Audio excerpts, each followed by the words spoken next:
everybody, it's Anisha, and welcome back to the Laughing and Crying podcast. Go rate the podcast if you love it, if you like it, 5 stars only. If you hate it, you ain't gotta say nothing. I'm a podcast allows you to write comments. Go do that. I love reading those. I have somebody in the building with me today. Dre, say what's up to the people. What up? I know you guys missed it. We're gonna do One Gotta Go. Yeah, welcome Me back. and Dre. And we're gonna do it serial edition. Yeah. Hey, one gotta go. One gotta go. One gotta go. One gotta go. Make it fun. Make it critical. I'm with it. I'm with it. Yeah. Turn up. What's good? Are you done? Yeah, I'm just trying to keep it hype for Is the it over? out there. See, look at that. Okay, go ahead. Yeah, now I'm done. I say I'm done now. Okay, so One Gotta Go serial edition. And so we have 4 cereals. We just have to decide for ourselves which one gotta go. What's cereal? So the four cereals that are in the category are Lucky Charms, Fruit Loops. I'm sorry, I just had a moment where I realized fruit and Fruit Loops is not spelled correctly. Okay. Okay. All right. Lucky Charms, Fruit Loops, Frosted Flakes, and Cinnamon Toast Crunch. I say, put some respect on that name. You say, CTC. Okay, here's what I'll say. Fruit Loops stays. Okay, I give you that. Yep. Fruit Loops, classic, man. You know what I mean? I want the cereal with the flavors and the colors. Yeah. Fruit Loops can stay. Come on, Toucan Sam. Come on now. He brought his little nephews on later on. He was the plug. He put his family on. So yeah, Fruit Loops can stay. I'll give you that. It's colorful. So what has to stay for you? Cinnamon Toast Crunch. Like a mug. Come on, man. Cinnamon milk at the bottom right there. Shoot, it wasn't like Captain Crunch where, you shred the roof of your mouth and then you left with peanut butter milk. Nah, man. Cinnamon Toast Crunch was bussin'. Well, actually, cold milk on Cinnamon Toast Crunch, you can't beat that. I'm just gonna leave it for now. I think the second one that has to stay for me is Frosted Flakes. Ooh. Because I actually love Corn Flakes. Frosted Flakes is the closest that you can get to Corn Flakes. Nisha wasn't allowed to have sugar or sweets as a child. I was an old woman child. She ate. I like Raisin Bran and Corn Flakes. Well, hold on now. Raisin Bran Crunch is the ultimate cereal. No, I did not like Raisin Bran Crunch, and I did not like the sugar on the raisins. I like the brand. Nisha ate mints for sweet candy. Straight up, y'all. I'm not a sweets person. I love Raisin Bran growing up. Nisha, hey, you guys want to eat some lemons? Nah, it's so delicious. When I hear dehydrated, she's like, it's delicious now. Anyway, but I'll keep Frosted Flakes because they're the closest I can get to Corn Flakes. Man, I guess because of the options, man, you know what? No. Mine that gotta stay, I guess, is Lucky Charms. Although I'm against those marshmallows, the cereal part is kind of good. So nobody want to, got freaking stiff, hard marshmallows. Everybody want those. They soften up when you put milk on. No, they don't. Cinnamon Toast Crunch. This is my issue with Cinnamon Toast Crunch, and it can go. That there are points in time when, you're pouring cereal, you're, examining the cereal in your bowl. And Cinnamon Toast Crunch was one of those ones where all the seasoning, I shouldn't call it seasoning, where all the, cinnamon sugar would be, piled up on, certain pieces and then be, not on any other piece. And that worked my nerves. You gotta eat a spoonful. No. She says Cinnamon Toast Crunch gotta go. I'll tell you right now, what gotta go is that weak Tony the Tiger.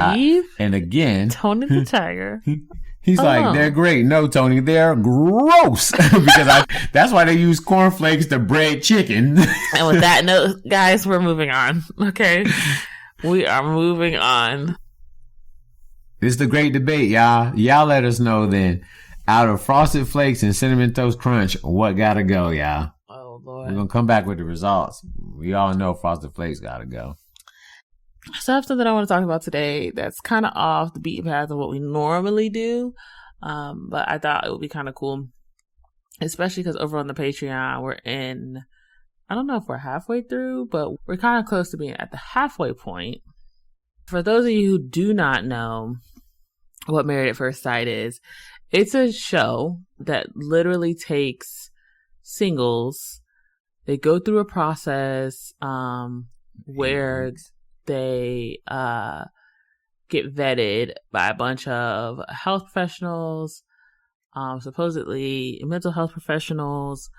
They go through a questionnaire and just kind of disclose a lot of things about their life. They go through like a home evaluation, and they're ultimately matched with who these experts believe would be their perfect match in marriage.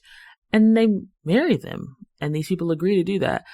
And they marry them. They spend 8 weeks, like Dre said, they spend 8 weeks from the point that they're married, going on a honeymoon, living together in a shared space, living space, usually an apartment.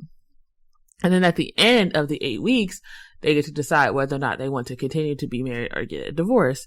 And it's a social experience to see how much of marriage is the commitment and how much of marriage is luck, happenstance, or initial attraction, or backstory, and so on. And then when Dre and I got married, we started watching the show because, well, it was entertaining, but then it started to become for us like a place that we can like reflect on marriage as a whole, reflect on our own marriage. Yeah. Because these people, they come from all walks of life, getting into marriage. And it's just interesting to see how many of them go through similar struggles and how many of them go through unique struggles. Yeah. So, yeah, a bunch of people like stand out in our mind. Mm-hmm. So if you're somebody who doesn't watch the show, that's about as succinct as I can be as far as explaining what the show is. And if you're somebody who does watch the show, yeah, I'm sure you're excited about. You're like, what about this person? What about that person? And so I think a topic that kept coming up is how the unprocessed emotions affect this process and so on and so forth, your upbringing, you know, everything that we talk about on the podcast anyway. But I thought it would be kind of fun to just kind of think back on the couples that stand out to us and say a couple of things that we like learned from our marriage from the show, good and bad, really. Yeah. I know it's funny because as you go through the season, you kind of trash talk like you would do better, but the reality is sometimes you don't. If you ever put in that situation, you don't know what you would do. Right. Everyone's exactly. In anything. No, you wouldn't, because you ain't ever been faced with the choices. You have no clue. Exactly. Sounds good on paper. Let's see. Oh, I did want to say, if you haven't watched the show, you don't need to have watched the show to listen to this podcast. It's literally just going to be us talking about the couples and talking about what we learned. So it's more going to be about what we learned and kind of how we apply to our marriage rather than it being about the show itself. Okay, I just want to start out with one thing that you saw, Dre, in Married at First Sight that you were like, gosh, I will admire that. And I never saw that modeled, or I just didn't even know that existed. Who are you thinking about? Elijah, Juan, and Katina. Oh, okay. It was like, man, this Joker, he gonna wreck this little girl. Cause I looked there like, man, I think they were the Boston season. They're the Boston season, I think. Yeah, I was like, he gonna wreck her, man. She a little baby. She don't look like she knows what she want, but she was serious. Like, look, man, like she was very nurturing to someone who I guess like he seemed like he had never really had that type of nurturing. So he came off like, man, you rude. He'd be running down on her and stuff. And when someone like pretty much put him on to like, hey, look how good you really have it and you're ruining it, he did like a complete 180. And it was like, dang, like Katina was full of love. And like they say, love covers a multitude of sins. So like, I feel like he got like mad redemption and he tightened up real good and like they're still together. Mm-hmm. And I'm like, man, that's dope. And even when the redemption in the story, you mean? Yeah. And even when he got out of line, like she checked him. But I was like, yo, they was riding for each other. Him showing like, yo, man, like he was kind of like everyone kind of viewed like, yo, man, like he a piece of crap, yo. To like, he was like, let me become honorable. And he did honorable things and like did like a straight 180. And he had a heart to want to do it. And he had to be, advised of it, or like it'd be brought to his attention. But when it was brought to his attention, he made the moves and corrected his actions. And I thought, like, man, like, that's the way you do it. My second one would definitely be, this is hard because I'm trying to like pick my three. Actually, okay, so my second one is gonna be Steve and Noy. And Steve and Noy were from the Boston season as well. Yeah. They did not stay married. They actually ended up getting divorced well after Decision Day. I think they were married maybe a year or something after the show ended and, got divorced. However, the thing that I learned positive was from Steve. I think that in the midst of conflict, in the midst of disagreements, Steve had a way of having a conversation that, first of all, level set expectations, and second of all, validated what Noy, which was his wife, validated what she was saying without... He wasn't overly aggressive. Or without being aggressive or disrespectful, or he just knew like how to identify an emotion and say, hey, I understand you're feeling this, and validate that emotion.